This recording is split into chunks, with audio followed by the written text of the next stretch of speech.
السلام عليكم ورحمة الله وبركاته. حمدا لمن خلق الإنسان وعلمه البيان، والصلاة والسلام على رسول الله وعلى آله حزب الله وأصحابه جند الله، وبعد. فقد قال الله تعالى في المحكم التنزيل: أعوذ بالله من الشيطان الرجيم، بسم الله الرحمن الرحيم، إن الله لا يظلم الناس شيئا صدق الله العظيم. கண்ணியத்துக்குரிய அல்லாஹுவின் நல்லடியார்களே, சகோதரர்களே, நாம் வாரந்தோறும் அர்பஈன நபவியாவுடைய ஹதீஸ்களை விரிவுரையாக தர்ஸாக பார்த்து வருகிறோம். அந்த தொடரிலே இன்று நாம் பார்க்க இருக்கிற ஹதீஸ் ஒரு ஹதீஸுல் குதுஸி. அல்லாஹ் சுப்ஹானஹு வ தஆலா சொன்னதாக நபி ஸல்லல்லாஹு அலைஹி வஸல்லம் அவர்கள் சொல்லக்கூடிய செய்தி. عن أبي ذر رضي الله عنه عن النبي صلى الله عليه وسلم فيما يروي عن ربه عز وجل أنه قال: يا عبادي إني حرمت الظلم على نفسي وجعلته بينكم محرما فلا تظالموا. يا عبادي كلكم ضال إلا من هديته فاستهدوني أهدكم.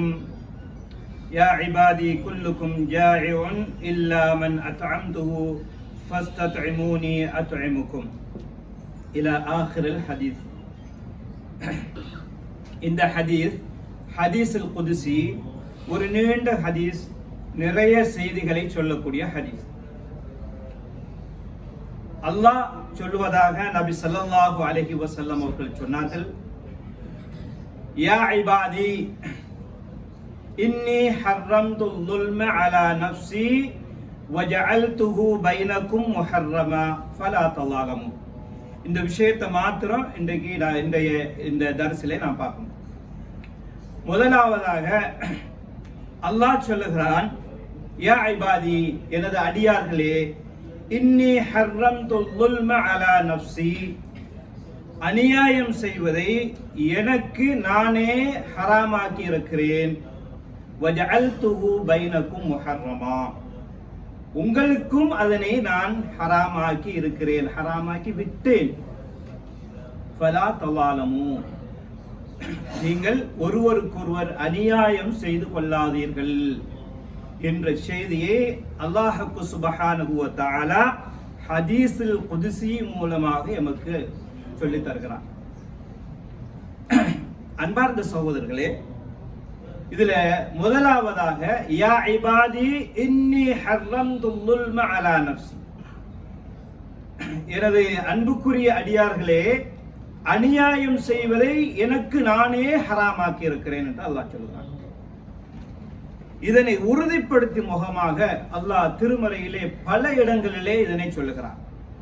வமா அன பிظல்லாமில் லில் அபீத், திருமறையிலே அல்லாஹ் சொல்லுகிறான், எனது அடியார்களுக்கு நான் ஒரு பொழுதும் அநியாயம் செய்ய மாட்டேன் என்று சொல்லுகிறான். வமல்லாஹு யுரீது ظுல்மல் லில் இபாத், இன்னும் ஒரு வசனத்திலே அல்லாஹ் அவனது அடியார்களுக்கு அநியாயத்தை நாடுவதே இல்லை என்று சொல்கிறார். இன்னும் ஒரு வசனத்திலே இன்னல்லாஹ லா யظ்லிமுன் நாஸ ஷைஆ, நிச்சயமாக அல்லாஹ் சுப்ஹானஹு வ தஆலா அவனது அடியார்களாகிய மனிதர்களுக்கு எந்த ஒரு விஷயத்திலையும் அநியாயம் செய்வதில்லை என்று பல வித்தியாசமான அர்த்தங்களிலே அல்லாஹ் பல இடங்களிலே திருமறை வசனத்திலே வசனங்களின் மூலமாக எமக்கு அல்லாஹ் நீதமானவன், அநியாயம் செய்வது அவனுக்கு ஹராமாக்கப்பட்டிருக்கிறது என்கிறதை திருமறை வசனங்கள் எமக்கு உறுதிப்படுத்துகிறது. அன்பார்ந்த சகோதரர்களே, நபி ஸல்லல்லாஹு அலைஹி வஸல்லம் அவர்கள் மனிதர்களுக்கு அநியாயம் செய்யக்கூடாது என்கிறதை உறுதிப்படுத்தும் முகமாக புகாரியிலே வரக்கூடிய புகாரி முஸ்லிமிலே முத்தஃபக்குன் அலைஹ், புகாரி முஸ்லிமிலே வரக்கூடிய செய்தி, நபி ஸல்லல்லாஹு அலைஹி வஸல்லம் அவர்கள் சொன்னார்கள், இது ஹஜ்ஜத்துல் வதாஇலே வைத்து பல செய்திகளை நபி ஸல்லல்லாஹு அலைஹி வஸல்லம் அவர்கள் இந்த உம்மத்தினர்களுக்கு சொல்லக்கூடிய அந்த தொடரிலே இதையும் சொல்கிறார். فَإِنَّ دِمَاءَكُمْ وَأَمْوَالَكُمْ وَأَعْرَاضَكُمْ حَرَامٌ كَحُرْمَةِ يَوْمِكُمْ هَذَا فِي بَلَدِكُمْ هَذَا فِي شَهْرِكُمْ هَذَا என்று நீண்ட ஹதீஸ். இதில் என்ன சொல்லுகிறார்கள் என்றால், فَإِنَّ دِمَاءَكُمْ உங்களுடைய இரத்தம், وَأَمْوَالَكُمْ நீங்கள் சேர்த்த சொத்துகள், பணம், وَأَعْرَاضَكُمْ உங்களுடைய மானம். இந்த மூன்று விஷயம், ஒன்று ஒரு மூமினுடைய இரத்தம், இரண்டாவது மூமின் சேர்த்த பணம், அது சொத்தாக இருந்தாலும் சரி பணமாக இருந்தாலும் சரி, செல்வம். மூன்றாவது ஒரு மூமினுடைய மானம். இது மிக சங்கையானது. ஹராம் என்றால் இந்த விஷயத்திலே விளையாடுவது ஹராம். இன்னொரு அர்த்தத்தின்படி ஹராம் சங்கையானது. கஹுர்மதி யௌமிக்கும் ஹாதா, நபி ஸல்லல்லாஹு அலைஹி வஸல்லம் அவர்கள் சொல்லுகிறார்கள், ஹஜ் பெருநாளுடைய தினத்திலே, ஹஜ் பெருநாள் எவ்வளவு சங்கையான தினம், அந்த தினத்திலே சொல்லுகிறார்கள், கஹுர்மதி யௌமிக்கும் ஹாதா, இன்றைய தினம் எவ்வாறு சிறந்த தினமாக இருக்கிறதோ அதே போன்று ஒரு மூமினுடைய இரத்தமும் அவனுடைய செல்வமும் அவனுடைய மானமும் சங்கையானது என்று சொல்லுகிறார்கள்.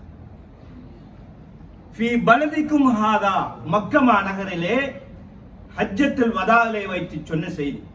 இந்த ஊர் எந்த அளவுக்கு சிறந்த கண்ணியமான சிறப்பான ஊராக இருக்கிறதோ அதே போன்று இந்த மூன்று விஷயங்களும் ஹராமாக சிறப்பாக இருக்கிறது என்று சொல்லிவிட்டு, வஃபீ ஷஹ்ரிக்கும் ஹாதா, புனிதமான துல்ஹஜ் மாதத்திலே, இந்த துல்ஹஜ் மாதம் எந்த அளவுக்கு அல்லாஹ்விடத்திலே சங்கையாக இருக்கிறதோ, இந்த மக்கா மாநகர் எந்த அளவுக்கு அல்லாஹ்விடத்திலே மேன்மையானதாக இருக்கிறதோ, இந்த இன்றைய தினம் ஹஜ் பெருநாளுடைய தினம் எந்த அளவுக்கு அல்லாஹ்விடத்திலே சிறப்பாக இருக்கிறதோ அதே போன்று ஒரு மோமினுடைய மானமும் மோமினுடைய செல்வமும் இரத்தமும் அல்லாஹ்விடத்திலே கண்ணியமானது, சிறப்பானது, சங்கையானது என்பதை நபி ஸல்லல்லாஹு அலைஹி வஸல்லம் அவர்கள் சொன்னார்.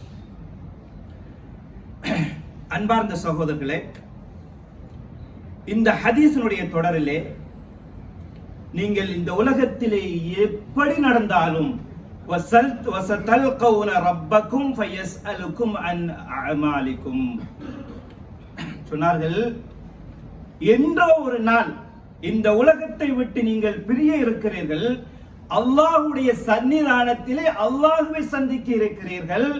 فَيَسْأَلُكُمْ عَنْ أَعْمَالِكُمْ அல்லாஹ் இந்த உலகத்திலே நீங்கள் செய்த சிறிய பெரிய எல்லா விஷயங்களையும், நல்லமல்களாக இருந்தாலும் சரி தீயவைகளாக இருந்தாலும் சரி, فَمَنْ يَعْمَلْ مِثْقَالَ ذَرَّةٍ خَيْرًا يَرَهُ وَمَنْ يَعْمَلْ مِثْقَالَ ذَرَّةٍ شَرًّا يَرَهُ. மிஸ்கால தர்ரத்னா என்னது? ஒரு கடுகளவு கூட நீங்கள் நல்ல விஷயத்தை செய்தால் நாளைக்கு அல்லாஹ்வுடைய சன்னிதானத்திலே கண்டுகொள்வீர்கள். وَمَنْ يَعْمَلْ مِثْقَالَ ذَرَّةٍ شَرًّا يَرَهُ, கடுகளவு கூட யாருக்கும் தெரியாமல் கூட நீங்கள் ஒரு சிறிய அளவு பாவத்தை செய்தாலும், தீய காரியத்தை செய்தால், ஷர்ரடானது தீமை, தீய காரியத்தை செய்தாலும் நீங்கள் என்ன செய்வீர்கள்? அல்லாஹ்வுடைய சன்னிதானத்திலே நீங்கள் கண்டுகொள்வீர்கள். அதனை அல்லாஹ் சுப்ஹானஹு வ தஆலா திருமறையிலே சொல்லும் பொழுது, யௌம தஜிது குல்லு நஃப்ஸின் மா அமிலத் மின் கைரின் முஹ்தரா என்று அல்லாஹ் திருமறையிலே சொல்கிறார். யௌம தஜிது குல்லு நஃப்ஸின், ஒவ்வொரு ஆத்மாவும் நாளை அல்லாஹ்வுடைய சன்னிதானத்திலே அடைந்து கொள்வார்கள். மா அமிலத் மின் கைரின், இந்த உலகத்திலே செய்த எல்லா நல்ல அமல்களையும் முஹ்தரா, அல்லாஹ் அந்த இடத்திலே கொண்டு வந்து நிறுத்துவான். எந்த காரியத்தை செய்தாலும் நாளை அல்லாஹ்வுடைய சன்னிதானத்திலே அல்லாஹ் கொண்டு வந்து நிறுத்துவான். வமா அமிலத் மின் சூஇன், சூண்டானது கெட்ட காரியம், ஷர் மாதிரி சூ, எந்த ஒரு தீய காரியத்தை நீங்கள் செய்தாலும் அல்லாஹ் சுப்ஹானஹு வ தஆலா அந்த அவனுடைய சன்னிதானத்திலே நமக்கு முன்னால் கொண்டு வந்து நிறுத்துவான் என்கிற செய்தியை குர்ஆன் திருமறை வசனம் எமக்கு அழகாக தெளிவாக சொல்லித் தருகிறது. மற்றும் ஒரு இடத்துல அல்லாஹ் சுப்ஹானஹு வ தஆலா எல்லாருக்கும் தெரிஞ்ச வசனம் யாசீன்ல வரக்கூடியது, அல்யௌம நஹ்திமு அலா அஃப்வாஹிஹிம் வ துகல்லிமுனா ஐதீஹிம் வ தஷ்ஹது அர்ஜுலுஹும் பிமா கானூ யக்ஸிபூன். நாளைக்கு கியாமத்துடைய தினத்திலே உலக மக்கள் அதாவது அவ்வளவுன வல் ஆகிரூன், ஆதம் அலைஹிஸ்ஸலாம் தொடுத்து துனியா அழிகிற வரைக்கும் வாழ்ந்து மடிந்த மக்கள் அனைவரும் அல்லாஹ்வுடைய சன்னிதானத்திலே நிறுத்தப்படுவார்கள். நிறுத்தி அல்லாஹ் சொல்லுகிறான், அல்யோம் இன்றைய தினம் நஹ்திமு அலா அஃப்வாஹிஹிம் அவர்களுடைய வாய்களுக்கு நாங்கள் முத்திரையிட்டு விடுவோம் அப்படின்னு சொல்றான் அல்லாஹ். எப்படி? இந்த உலகத்திலே எவ்வளவோ அநியாயங்கள், அட்டூழியங்கள், பித்தலாட்டங்கள் செய்தாலும், வாய்மையை வைத்து அவர்களுடைய செல்வாக்கை செலுத்தினாலும், பணத்தை வைத்து அதிகாரத்தை வைத்து இந்த உலகத்திலே எவ்வளவுதான் ஆட்டம் போட்டாலும், நாளைக்கு அல்லாஹ்வுடைய சன்னிதானத்திலே இந்த எந்த அளவுக்கு இந்த உலகத்திலே நாம் ஆட்டம் போடுகிறோமோ அந்த அளவுக்கு அல்லாஹ்வுடைய சன்னிதானத்திலே கடுமையாக இருக்கும் விஷயம். அல்லாஹ் சொல்கிறான், அவர்களை என் முன்னால் நிறுத்தி அல்யௌம நஹ்திமு அலா அஃப்வாஹிஹிம் அவர்களுடைய வாய்களுக்கு நாங்கள் முத்திரையிட்டு விடுவோம் என்று சொல்றான். சீல் பண்ணிடுவான் அல்லாஹ் தஆலா. அதுக்கப்புறமா என்ன நடக்கும்? வதஷ்ஹது அர்ஜுலுஹும் வ ஐதீஹிம் வதுகல்லிமுனா ஐதீஹிம் அவர்களுடைய கரங்கள் எங்களோட பேசும் என்று அல்லாஹ் சொல்கிறான். வதஷ்ஹது அர்ஜுலுஹும் அவர்களுடைய கால்கள் சாட்சி சொல்லும் என்று அல்லாஹ் சொல்கிறான். யாருக்கு எதிராக? அந்த மனிதர்களுக்கு எதிராக. வாய்க்கு பூட்டு போடப்பட்டுவிடும். அவர்களுடைய கரங்கள் பேசும், கால்கள் சாட்சி சொல்லும். கரங்களும் கால்களுமா அவர்களுடைய எல்லா புலன்களும் சாட்சி சொல்லும். இந்த உலகத்திலே அவன் என்ன செய்தான், என்ன செய்து கொண்டிருந்தான், சிறியவைகளாக இருந்தாலும் பெரியவைகளாக இருந்தாலும், ரகசியமாக செய்ததாக இருந்தாலும் பரகசியமாக செய்ததாக இருந்தாலும், எல்லா விஷயங்களை பற்றியும் அவனுடைய அனைத்து உறுப்புகளும் அவனுக்கு எதிராக அல்லாஹ்வுடைய சன்னிதானத்திலே சாட்சி சொல்லும். அவருடைய வாய்க்கு பூட்டு போட்டப்பட்டுவிடும் என்று அல்லாஹ் திருமறையிலே சொல்வதாக இருந்தால், இந்த உலகத்திலே நாம் வாழக்கூடிய காலங்களிலே எப்படி இந்த உலகத்திலே அல்லாஹ்வுடைய கட்டளைகளை ஏற்று எடுத்து அவனது விலக்கல்களை தவிர்த்து நடந்து கொள்ள வேண்டும், அநியாயம் என்கின்ற விஷயத்திலே எந்த அளவு நாம் பக்குவமாக இருந்து கொள்ள வேண்டும் என்கிறதை நாம் புரிந்து கொள்ள வேண்டும். அன்பார்ந்த சகோதரர்களே, பெரியார்களே, அப்ப அநியாயம் என்பது அல்லாஹ்வுக்கு முஸ்தஹீலான ஒரு சிஃபத். அல்லாஹ்வுடைய 99 திருநாமங்களில் லுல்ம் என்கின்ற இந்த விஷயம் அல்லாஹ்வுக்கு முஸ்தஹீலான ஒரு விஷயம். அல் அதில் அநியாயக்கு எதிர்ச்சொல் அல் அதில் நீதம் நேர்மை என்பது அல்லாஹ்வுடைய சிஃபத்துகளில் ஒன்று. அவன் படைத்த அவனது அடியார்களுக்கு அநியாயம் செய்ய வேண்டிய தேவை அல்லாஹ்வுக்கு எந்த கட்டத்திலும் தேவையில்லை. யாரையும் நம்பி இல்லை, யாருடைய உதவியையும் நம்பி இல்லை, யாரும் உதவி செய்ய வேண்டிய அவசியமும் இல்லை. இப்படி இருக்கக்கூடிய மாலிக்குல் முல்க், இந்த உலகத்தையே ஆட்சி செய்யக்கூடிய, இந்த உலகத்தை படைத்து பரிபாலித்து நல்லவர்கள் கெட்டவர்கள் எல்லோரையும் சமமாக பார்க்கக்கூடிய அந்த ரப்புல் ஆலமீனுக்கு மனிதர்களுக்கு அவனது அடியார்களுக்கு அநியாயம் செய்ய வேண்டிய தேவையே இல்லை. ஆக அவன் நீதமானவன், நிரந்தரமானவன். அதாவது அவனது அடியார்கள் ஒருவர் செய்த பாவத்தை மற்றவர்கள் மீது சுமத்துவதும் இல்லை, மற்றவர்கள் மீது பழி போடுவதும் இல்லை. ஆக யார் எதை செய்தாலும் நாளை கியாமத் நாளிலே அதை அவர்கள் முழுமையாக கண்டுகொள்வார்கள் என்கிறதை இந்த திருமறை வசனங்களும் ஹதீஸிலும் எமக்கு உணர்த்துகிறது. அன்பார்ந்த சகோதரர்களே, இந்த அநியாயம் என்கின்ற தலைப்பிலே தான் இன்றைக்கு லுல்ம் என்ற தலைப்பிலே பேசிக் கொண்டிருக்கிறோம். அன்பார்ந்த சகோதரர்களே, லுல்ம் என்கிறதை சுருக்கமாக சொல்லுகிறேன். 3 வகையாக பிரிக்கிறார்கள். ஒன்று லுல்முன் நஃப்ஸ் பித்தஸ்வியா பைனல் ஹக்கி பைன ஹக்கில் ஹாலிகி வ ஹக்கில் மக்லூக். அதாவது அல்லாஹ்வுக்கு மனிதன் செய்யக்கூடிய அநியாயம். அது எப்படி அல்லாஹ்வுக்கு அநியாயம் செய்யறது? அல்லாஹ் அநியாயம் செய்யற அளவுக்கு சக்தி இல்லாதவனா? என்று கேட்டால் திருமறை என்ன சொல்கிறது என்றால் இன்ன ஷிர்க லظுல்முன் அதீம். ஏனென்றால் மனிதனை படைக்கப்பட்ட நோக்கம் படைப்பாளனை வணங்குவதற்காக வேண்டி, அல்லாஹ் ரப்புல் ஆலமீனை வணங்குவதற்காக வேண்டி, அல்லாஹ் ரப்புல் ஆலமீனை தௌஹீத் ஒருமைப்படுத்துவதற்காக வேண்டி. இந்த சந்தர்ப்பத்திலே மனிதன் எந்த நோக்கத்திற்காக வேண்டி படைக்கப்பட்டானோ அதனை விட்டுவிட்டு அல்லாஹ்வுக்கு கூட்டு இணை வைப்பது, இணை சேர்ப்பது என்பது மிகப்பெரிய அநியாயம் என்கிறதை குர்ஆன் நமக்கு தெளிவுபடுத்துகிறது. இன்ன ஷிர்க, நிச்சயமாக அல்லாஹ்வுக்கு இணை வைப்பது ظுல்முன் அதீம், மிகப்பெரிய அநியாயம் என்று அல்லாஹ் திருமறையிலே சொல்கிறான். இரண்டாவதாக ظுல்முன் நஃப்ஸி பிர்திகாபில் ذுனூபில் கபாயிரி வஸ்ஸகாயிரி வதضييعில் ஃபராயிதி. அதாவது ஒரு மனிதன் தனக்குத்தானே அநியாயம் செய்து கொள்வது. எப்படி? பாவங்கள் செய்வதன் மூலமாக, சிறிய பெரிய பாவங்கள் செய்வதன் மூலமாக அவன் தனக்குத்தானே அநியாயம் செய்து கொள்கிறான். வதضييعில் ஃபராயிதி, ஃபர்தான வணக்கங்களிலே பொடுபோக்கு செய்வதன் மூலமாக, வீணடிப்பதன் மூலமாக அவனுக்கே அநியாயம் செய்து கொள்கிறான். இது ஒரு விதமான அநியாயம். இது போல ஃபர்தான வணக்கங்களை, அதாவது தொழுகையை விட்டால் மிகப்பெரிய பாவம், மின் அக்பரில் கபாயிர், இந்த உலகத்திலே இருக்கக்கூடிய பாவங்களில் எல்லாம் மிகப்பெரிய பாவம் எது? தொழுகையை விடுறது. நம்ம அதை சாதாரணமா நினைச்சுட்டு இருக்கிறோம். ஜினா செய்வது, மது அருந்துவது, இன்னும் மனுஷனை கொல்லுவது, அநியாயமா கத்தல் செய்வது, எல்லாத்தையும் விட மிகப்பெரிய பாவம் எது? தொழுகை. இதனுடைய விளக்கம் நிறைய இருக்குது. சரியா? அப்ப இந்த தொழுகையை விடுவது மிகப்பெரிய பாவம். இதை நம்ம சாதாரணமா செய்யறோம். டைம் பாஸ் ஆயிட்டு தொழுகை, நான் தூங்கிட்டேன், நான் வேலையில இருந்துட்டேன் இப்படின்னு என்ன செய்யறோம்? இது சர்வ சாதாரணமாக நாம் கடந்து செல்கிறோம். அப்ப இந்த தொழுகையை விடுறத போல இதுவும் பெரிய அநியாயம், தனக்கு தானே மனிதன் செய்து கொள்ளக்கூடிய அநியாயம். இப்படி நிறைய பாவங்கள் இருக்கிறது. சரியா? இது ஒண்ணு.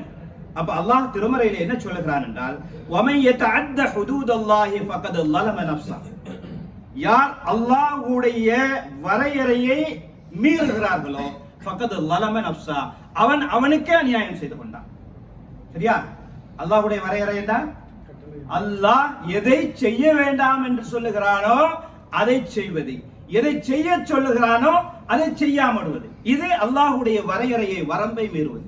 அப்ப இப்படி மீறும் பொழுது ஃபகத் ஸலம நஃப்ஸஹு, அவனுக்கே அநியாயம் செய்து கொண்டான். அதை நாளை கியாமத்திலே கண்டு கொள்வான், சம்டைம் இந்த உலகத்திலேயும் கண்டு கொள்வான்.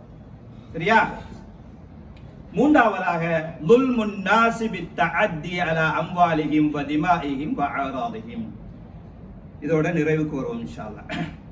இதுதான் முக்கியமான விஷயம், கண்டிப்பா நான் பேசப்பட வேண்டிய விஷயம் இன்ஷா அல்லாஹ். எப்படி மனிதன் மற்றவர்களுக்கு அநியாயம் செய்வது, அவர்களுடைய செல்வத்திலே, அவர்களுடைய இரத்தத்திலே, அவர்களுடைய மானத்திலே, இந்த மூன்று விஷயத்திலேயும் மற்ற மனிதர்களுக்கு மனிதன் அநியாயம் செய்வது, இது நாளை கியாமத் நாள் வரைக்கும் இருக்கும் என்கிறதை நபி ஸல்லல்லாஹு அலைஹி வஸல்லம் அவர்கள் சொன்னார்கள். மன் கானத் இன்தஹு மظلمة لأخيه من عرضه أو من شيء فليتحلل. ஹதீஸ் புகாரியிலே வரக்கூடிய ஹதீஸ். நபி ஸல்லல்லாஹு அலைஹி வஸல்லம் அவர்கள் சொன்னார்கள், யாருக்கு ஒரு மظلمة, மற்ற சகோதரன் மீது யாருக்கு ஒரு மظلمة இருக்கிறதோ ஃபல்யதஹல்லல், அவர்கள் ஹலாலாக்கி கொள்ளட்டும் என்று நபி ஸல்லல்லாஹு அலைஹி வஸல்லம். ஹலாலாட ஃபல்யதஹல்லல்னா அதனை தீர்த்து கொள்ளட்டும் என்று நபி ஸல்லல்லாஹு அலைஹி வஸல்லம் சொன்னார். அப்ப மظلمة என்ன அப்படின்னு பார்க்கும் பொழுது, குல்லு ஹக்கின் லில் கைரி தாலபத் பிஹி அவ் சலப்தஹு இய்யாஹு ஃபீ தமின் அவ் மாலின் அவ் விரலின். அதாவது ஒரு மனிதன் தனது சகோதரனான இன்னொரு மனிதனுக்கு பொருளா, பணத்தாலோ செல்வத்தாலோ அல்லது இரத்தத்தாலோ அல்லது மானத்தாலோ அநியாயம் செய்து விட்டால் இந்த உலகத்திலே அதனை அவன் தீர்த்து கொள்ளட்டும் என்று சொன்னார்கள் நபி ஸல்லல்லாஹு அலைஹி வஸல்லம். தீர்த்து கொள்வதென்றால் ஃபல்யதஹல்லல், மூன்று விஷயம். ஒன்று, யத்லுபு மின்ஹுல் இபாஹா வல் அஃபு அவ் யுஈது இலைஹி ஹக்கஹு. இந்த மூணு விஷயம் செய்யணும். எப்படி ஹலாலை, எப்படி அதனை தீர்த்து கொள்வது?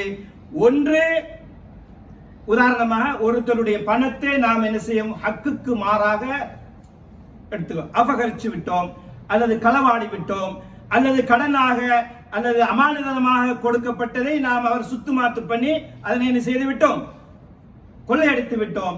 இவ்வாறான சந்தர்ப்பத்திலே என்ன செய்யணும், உரியவரை சென்று நாடி அவரிடத்திலே அதனை ஹலாலாக்கி கொள்ள வேண்டும். ஹலாலாக்கிடுங்க, ஹலால் சொல்லிருங்க, நான் இப்படி செஞ்சுட்டேன், இப்படி ஆகி போச்சு அப்படின்னு சொல்லி எதையாவது சொல்லி அந்த விஷயத்திலே அவர் ஹலாலை தேடிக்கொள்ள வேண்டும். இது ஒன்று.